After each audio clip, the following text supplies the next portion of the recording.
Shalom Nancy. Salam Julianto.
Shalom bagi kita semua.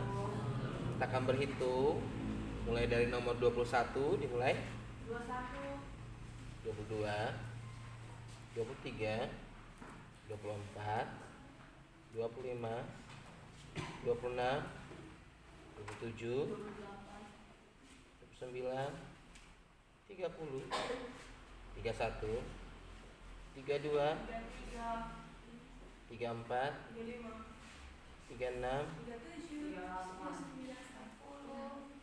37, 41,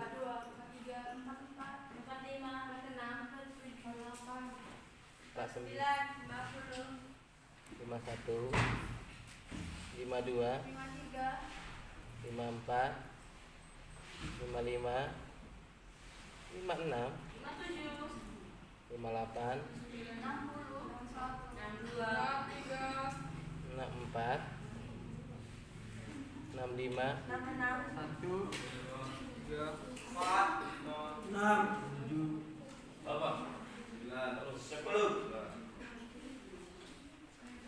11, 12, 14, 16, 19, 20.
kau dari mana? Ah. Gua ada di dunia ini. Bentar lah. Ya. Bentar sore kan? Dari percaya lagi. Jangan lah, kalau kamu pagi ini pas nanti berdosa nanti aku puasa.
Ayo Vini mulai. Siapa namanya? Medina. Medina. Mulai. Terus dua lagi.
bisa kan? Setting bisa.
Saat ku sembah, ku pujimu,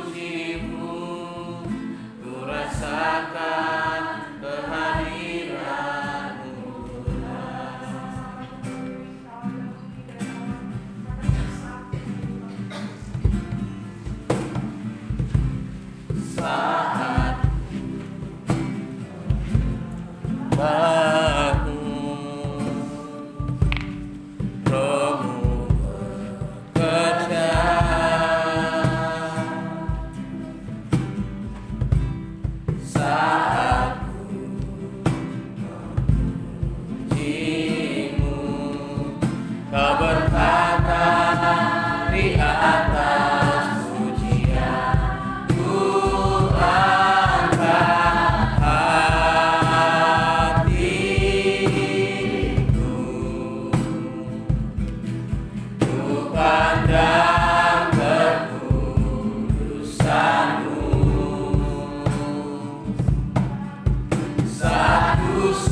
besertaku,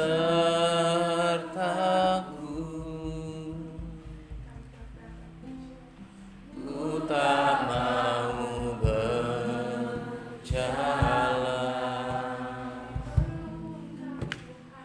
ku perlu Tuhan, pimpin langkahku dengan kasih karunia.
kita baca secara bersama-sama.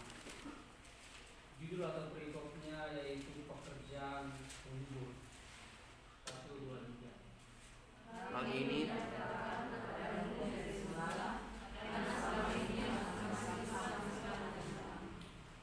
tapi sekarang aku pergi kepada Dia yang telah mengutus aku, dan tiada seorang pun di antara kamu yang bertanya kepadaku, kemana engkau pergi?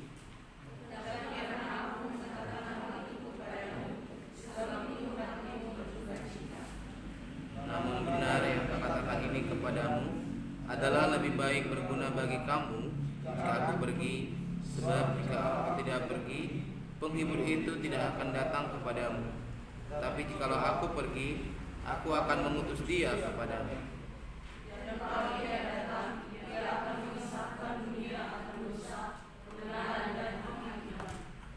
Akan dosa, karena mereka tetap tidak percaya kepada aku.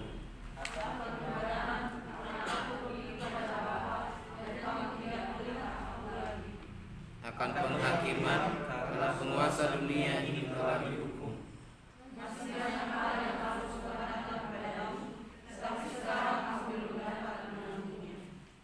Tapi apabila Ia datang, yaitu Roh kebenaran, Ia akan memimpin kamu ke dalam seluruh kebenaran, sebab Ia tidak akan berkata-kata dari dirinya sendiri, tetapi segala sesuatu yang didengarnya, itulah yang akan dikatakannya, dan Ia akan memberitakan kepadamu hal-hal yang akan datang.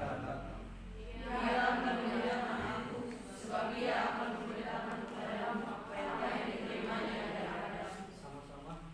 Segala sesuatu yang Bapa punya adalah aku punya. Sebab itu aku berkata, Ia akan memberitakan kepadamu apa yang diterimanya daripada Aku. Amen. Tuhan, kita akan masuk dalam penjelasan. Ya, sini saya akan menjelaskan sedikit latar belakang ini. Mungkin teman-teman sudah tahu ya. Injil Yohanes ini penulis yaitu Rasul Yohanes sendiri, yaitu salah satu dari 12 murid, dan muridnya yang dikasih dan juga ditujukan kepada orang percaya secara umum, baik Yahudi maupun non-Yahudi, supaya mereka percaya bahwa Yesus adalah Mesias, Anak Allah, dan oleh iman memperoleh hidup yang kekal. Itu kita bisa dari Yohanes 20 ayat 31. Nah, tahun penulisannya sekitar 85 sampai 95 Masehi. Ditulis di tempat mana, yaitu diperkirakan ditulis di kota Efesus atau Asia Kecil, sekarang di wilayah Turki. Nah, Yesus mengajar murid-muridnya sebelum menyalibkan, Ia memberitahukan bahwa Ia akan pergi kepada Bapa, tetapi akan mengutus Roh Kudus sebagai penolong yang akan memimpin mereka ke dalam seluruh kebenaran. Nah, kita akan sebelum masuk ke dalam pembahasan lebih lagi ya, tema yang saya ambil di pagi hari ini yaitu hidup yang dipimpin Roh Kudus.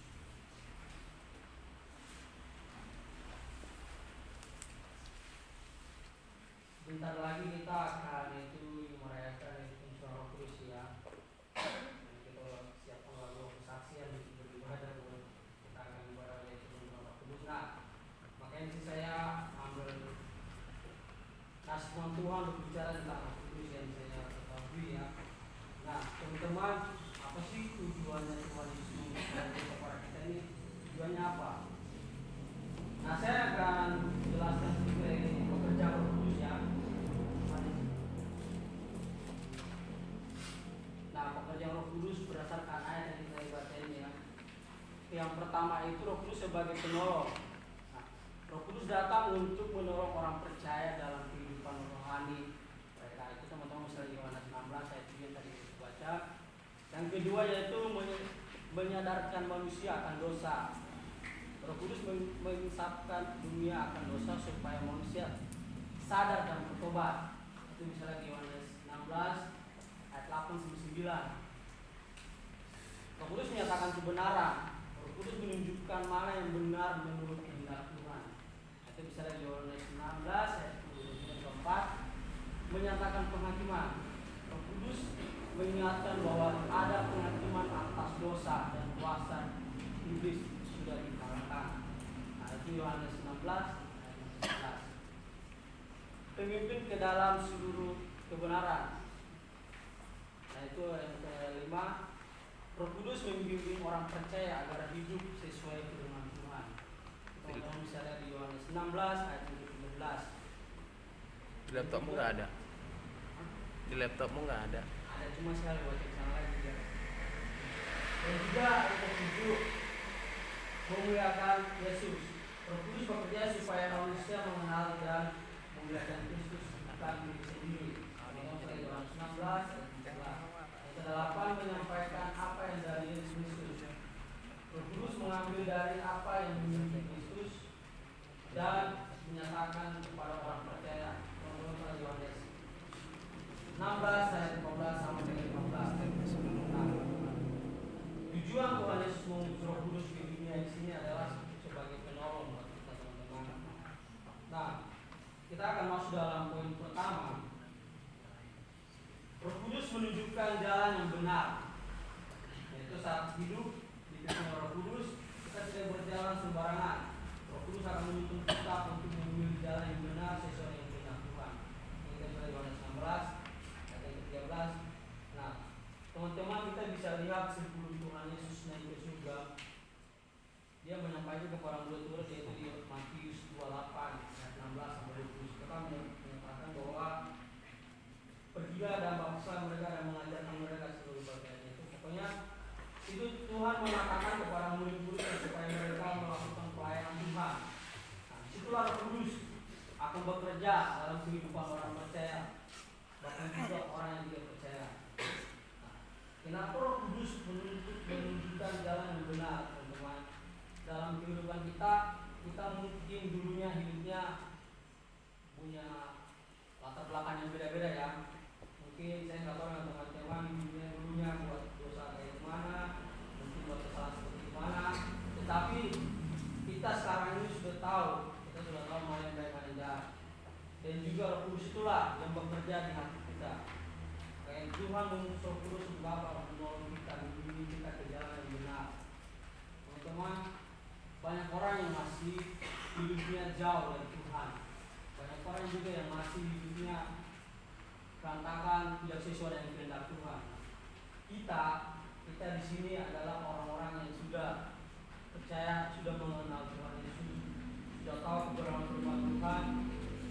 Apakah kita sekarang ini hidup di jalan yang benar atau tidak?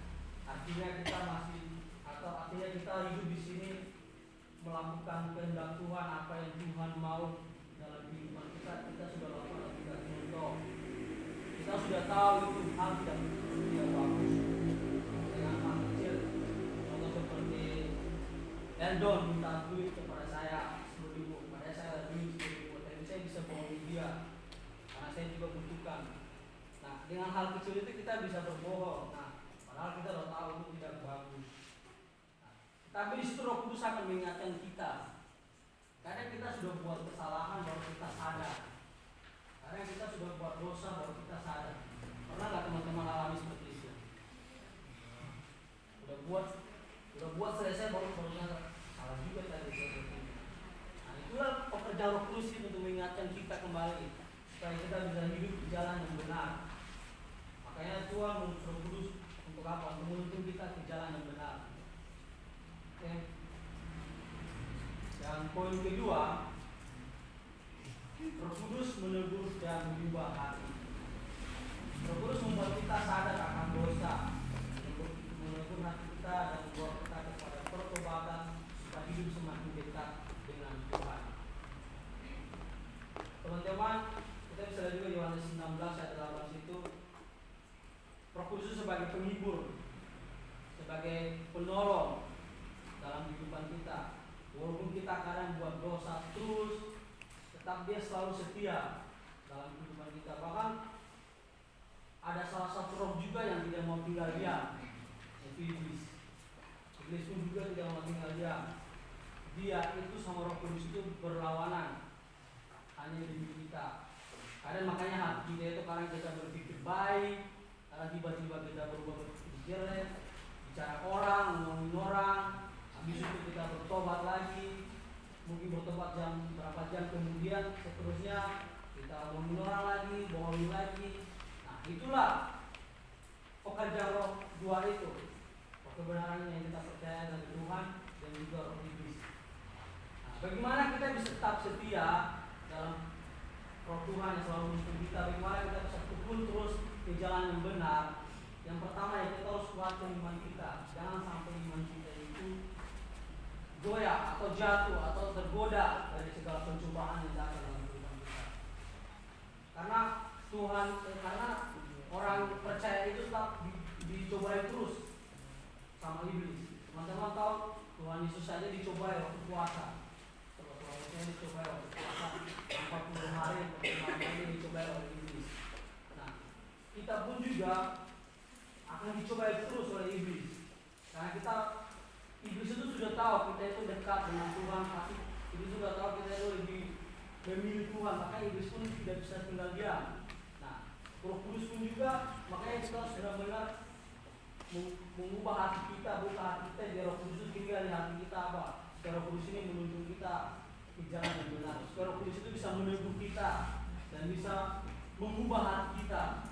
Kalau Roh Kudus yang benar-benar tinggal di hati kita. Tetapi kalau teman-teman biarkan aja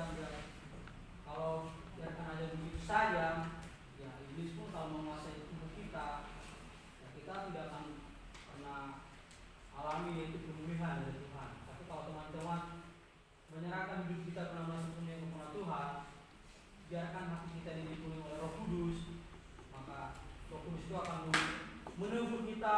Bisa kita buat masalah, bisa kita buat persoalan, dia akan menegur kita situ. Dengan secara apa? Mungkin dengan tiba-tiba teman-teman berpikir salah saya buat ini, atau mungkin tiba-tiba ada teman yang menuduh kamu yang kamu buat itu salah itu. Nah, itulah pekerjaan Roh Kudus. Atau tiba-tiba kita dinasihati sama teman kita, ditegur sama teman kita, atau kita ditegur sama orang tua kita, atau ditegur oleh Pak Enos di sini dan kayak gitu ya. Nah, itu pekerjaan Roh Kudus. Atau kita dinasihati oleh ketua SEMA dan jangan merokok, jangan pacaran, jangan mencuri, dan itulah pekerjaan Roh Kudus. Supaya apa? Kita hidup tekun di dalam jalan yang benar. Nah, itulah pekerjaan Roh Kudus. Roh Kudus itu memakai cara yang banyak supaya kita lebih dekat kepada Tuhan.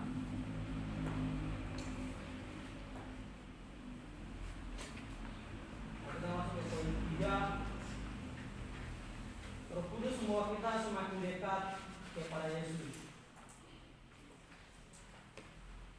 Siapa di sini dulu yang orangnya mungkin pencuri sesuatu barang, saya seringkali pencuri terus. Saya dulu orangnya pencuri juga. Saya juga dulu orangnya merokok dari SD. Nah, saya dulu orangnya merokok. Dan saya pernah minum juga di bapak di mama. Saya pernah minum juga. Dan teman saya juga dulu di dia sekolah. Dan saya pernah berantem juga sama teman saya di sekolah. Dan saya pernah berantem juga sama abang saya juga. Orang kampung. Juga. Sampai saya tidur di rumah lain 3 hari diusir. Kalau berantem sama abang saya. Tetapi abang saya itu panggil saya di rumah tersebut itu kayak pulang. Nah, itu latar belakang saya dulunya. Mungkin teman-teman saya nggak tahu latar belakang teman-teman dulunya hidupnya seperti apa. Tapi saya dulunya orangnya itu. Mau bilang pencuri, saya tukang pencuri juga. Mau merokok, saya juga dulu merokok. Tapi saya nggak pernah itu menyentuh minuman, yaitu mabuk-mabuk itu saya nggak pernah menyentuh. Tapi yang kalau merokok saya menyentuh, saya pernah merokok. Nah, tapi Roh Kudus bekerja di situ dalam hati kita. Makanya kita bisa bertobat meninggalkan segala sesuatu itu. Tetapi ada juga yang masih kita lakukan hal tersebut. Tapi Roh Kudus itu masih tetap berjuang untuk apa? Untuk bahwa kita semakin dekat kepada Tuhan. Untuk bahwa kita semakin dekat percaya kepada Tuhan. Karena Roh Kudus tidak memuliakan hidupnya, tetapi membawa untuk mengenal, mengasihi dan memuliakan Yesus dalam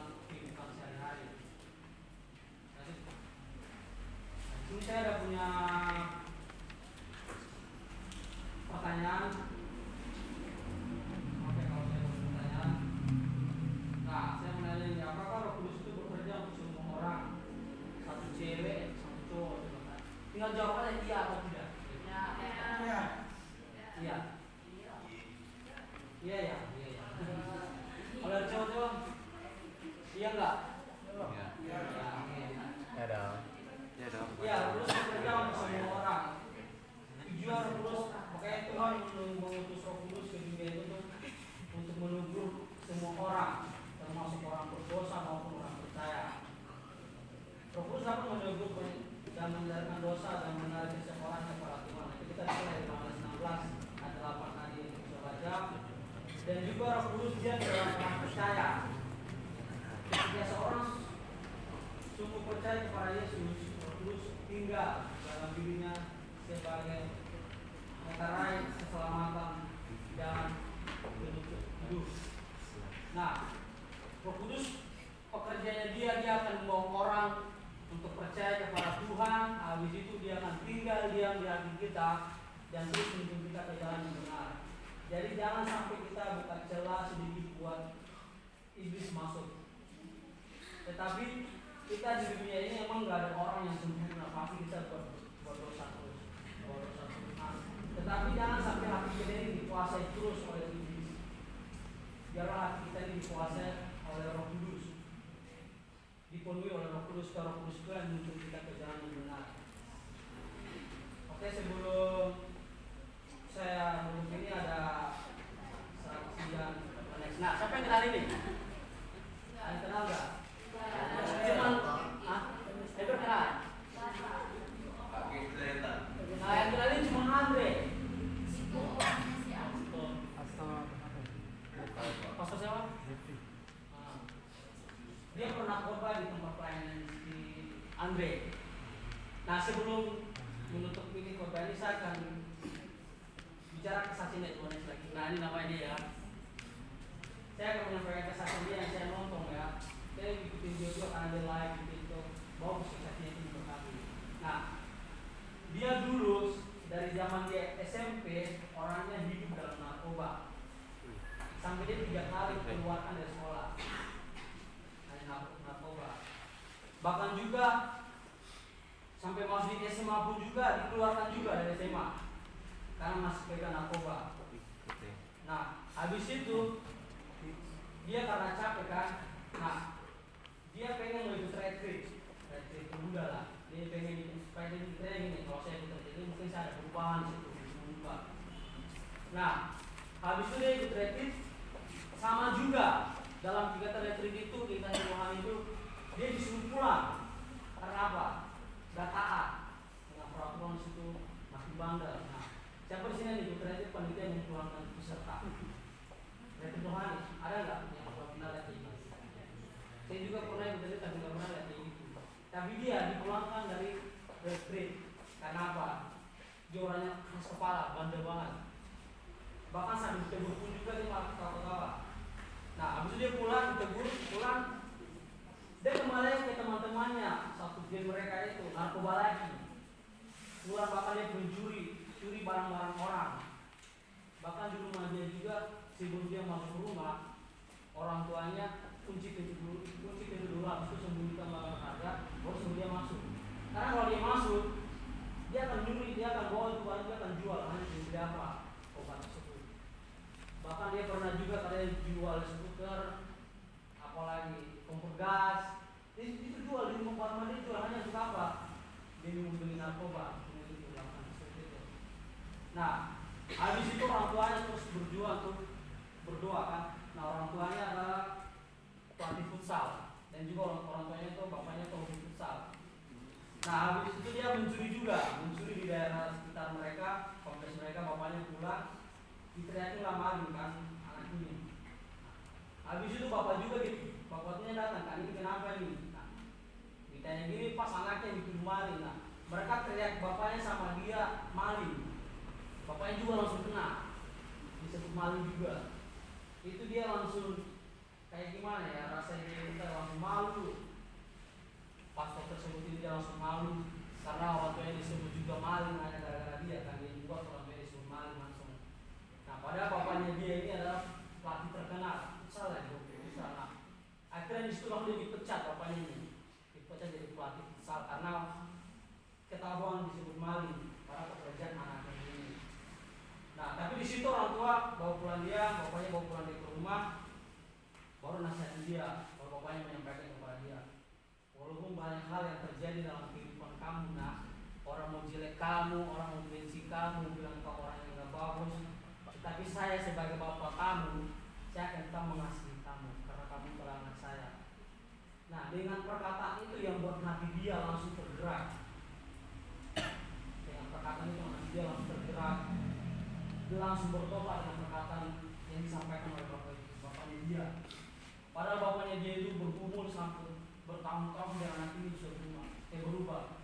Ada kakaknya dia juga, kakak dia juga sama hidup dalam narkoba. Cuma saya ambilnya dia aja. Kakaknya dia juga hidup dalam narkoba. Mereka berdua, tapi lebih fatalnya dia.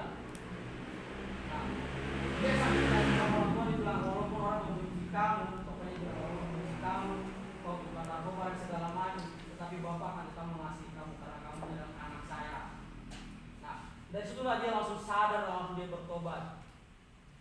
Jadi dia bertobat langsung meninggalkan semua yang dia lakukan itu, dan dia lahir baru dan menerima Tuhan Yesus sebagai hidup selamat. Akhirnya dia jadi pastor.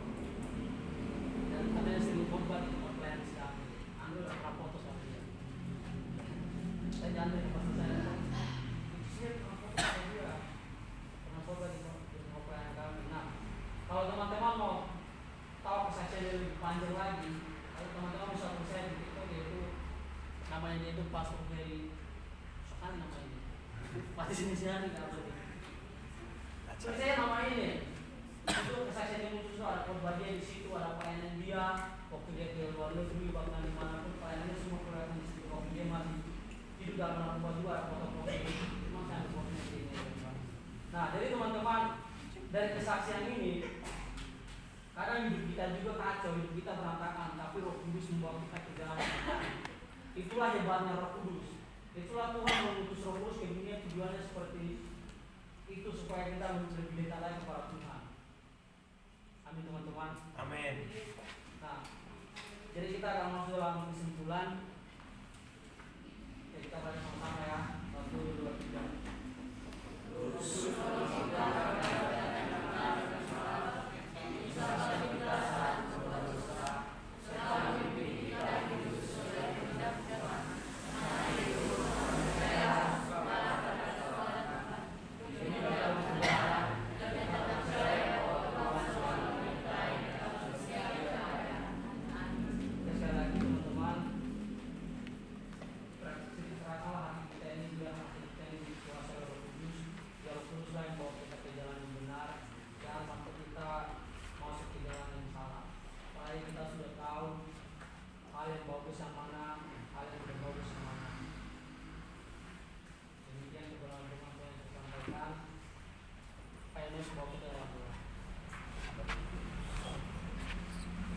Kita berdoa.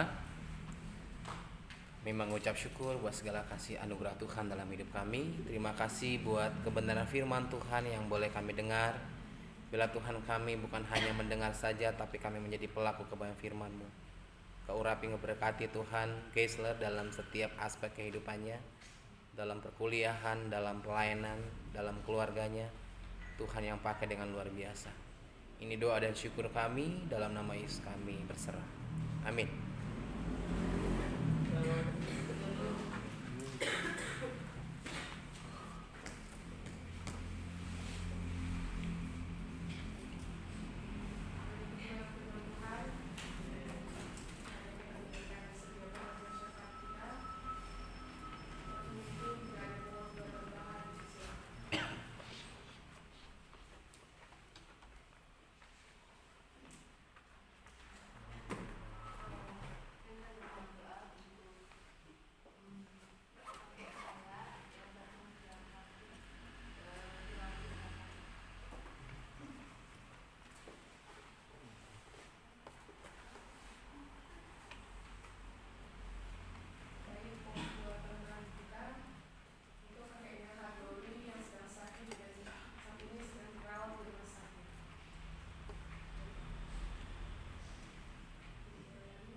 memberikan hikmat kepada pemerintah untuk melakukan yang terbaik bagi bangsa kami.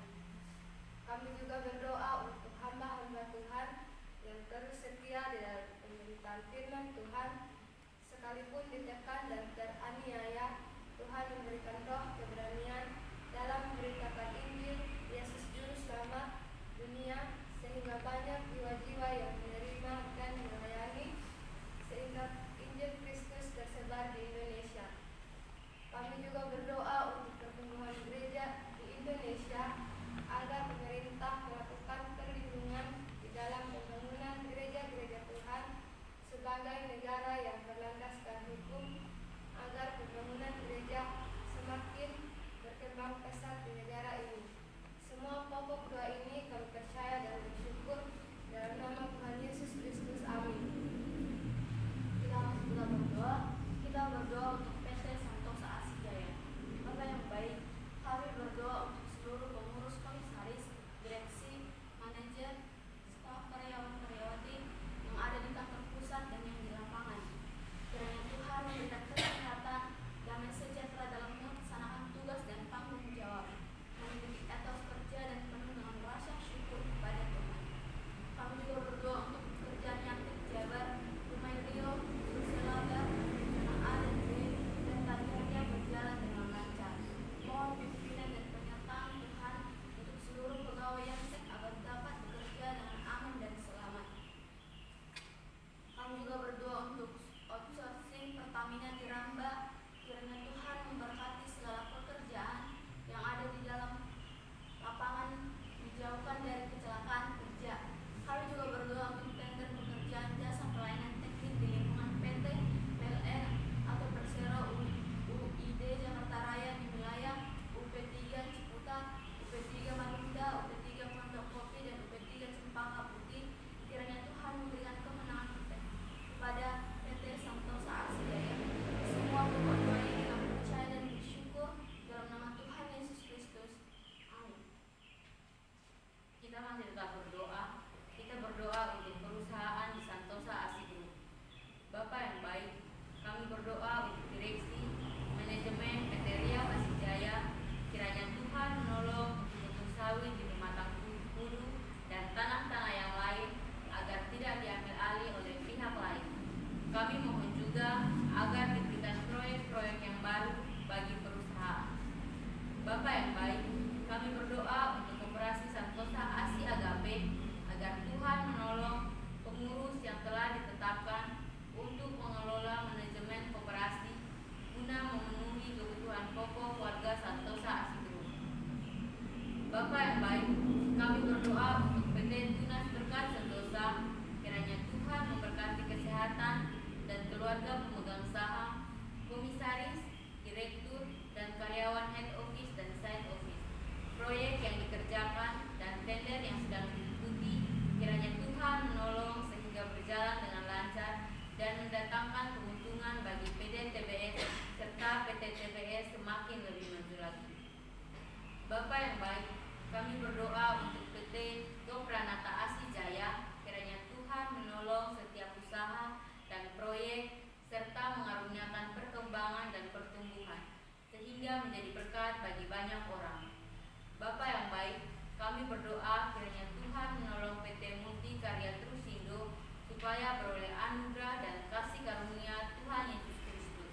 Semua pokok doa ini kami percaya dan bersyukur dalam nama Tuhan Yesus Kristus. Haleluya. Amin. Ajak teman-teman untuk berdiri dan kita pujian mendadak katakan aku percaya.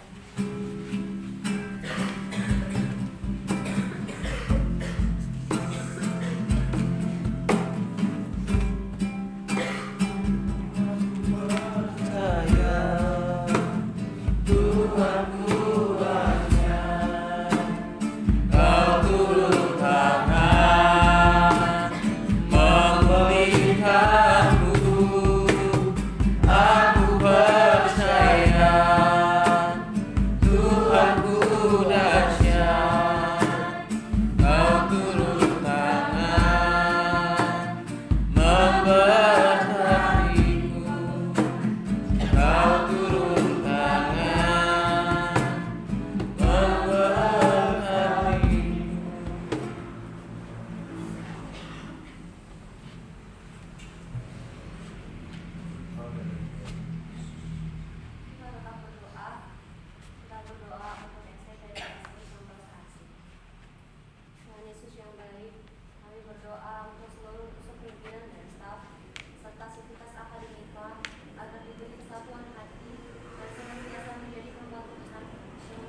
kepada mahasiswa-mahasiswi untuk menyampaikan kabar baik kepada keluarga, saudara-saudari, sahabat teman, dan orang lain, hingga komunitas ini menjadi gereja jalanan Indonesia.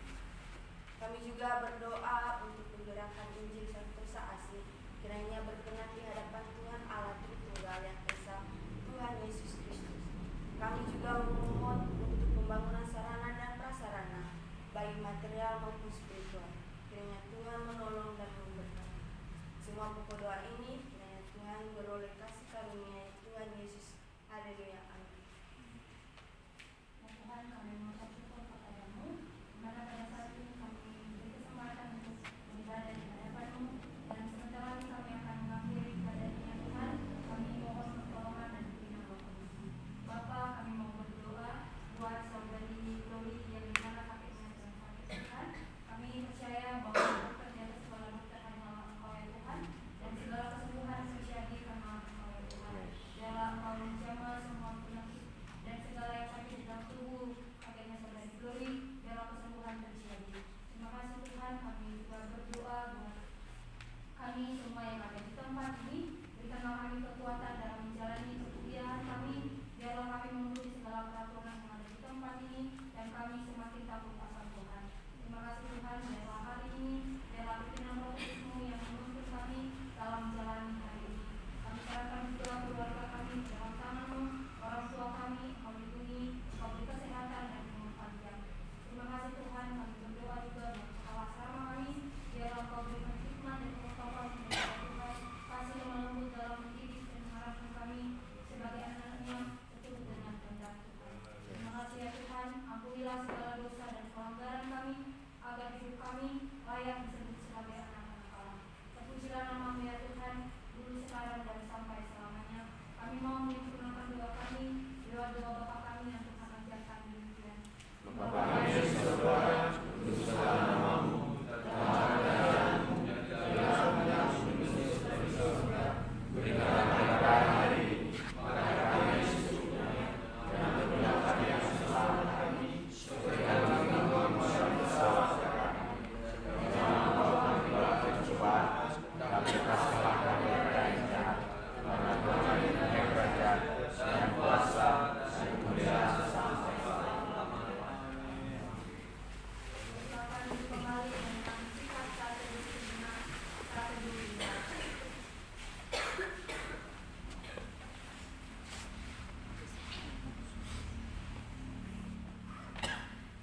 Amin. Ibadah kita telah selesai. Ibadah pemohonan bersama.